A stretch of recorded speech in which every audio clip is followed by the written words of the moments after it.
An engineering professor, an art professor, a nonprofit, and state and federal agents walk up to a creek. It sounds like the setup to a bad joke, but this unusual combination of partners has been the key to a unique project that has garnered lots of attention in the past few years.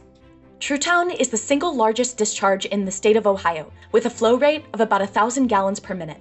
That's approximately 20 bathtubs worth. Each year, it dumps more than 2 million pounds of iron oxide into Sunday Creek, which then flows into the Hocking River. You don't even see it and you can smell it. You can smell that sulfur, right?